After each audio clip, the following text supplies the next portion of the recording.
Alors moi, comme sujet, j'ai décidé de prendre celui qui concerne la liberté, parce que on est en France et on a la chance d'être dans un pays quand même où on a beaucoup de liberté par rapport à certains pays.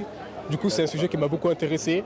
J'ai parlé principalement aussi de la liberté, mais j'ai dit que c'était le gouvernement qui nous plaçait plutôt nos droits et que de ce fait, on n'était pas vraiment libre de nos actes, mais qu'on était plutôt dans une liberté illusoire. C'est pas excellent. Sur les lois et sur la nature humaine en quelque sorte. Je ne saurais pas dire si j'ai réussi, c'était pas forcément évident parce qu'on avait l'impression de répéter un peu le texte tout au long de l'étude finalement. Il y avait je sais plus trop, je sais pas, j'ai fait au feeling un peu, c'était sur les lois.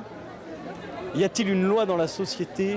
Un truc comme ça, la société, ouais, et j'ai fait ce que j'ai pu avec ce que j'avais.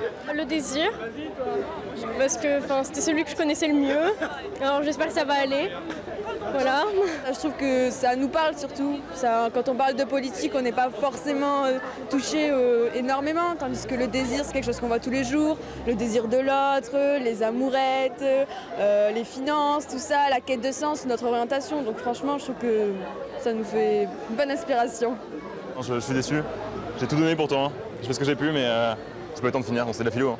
Là, je viens de devoir le corriger. En fait, le problème, c'est qu'ils me mettent des choses dont je n'ai pas parlé sur l'art. Par exemple, il me cite comme quoi il fallait parler de l'objet technique, de la création avec les objets techniques, tout ça, alors que j'en ai pas du tout parlé. Alors que pourtant j'ai fait un plan qui tient la route, tout ça. J'ai bien révisé, donc j'ai mis des références, j'ai mis ce que je voulais, donc je suis contente de moi.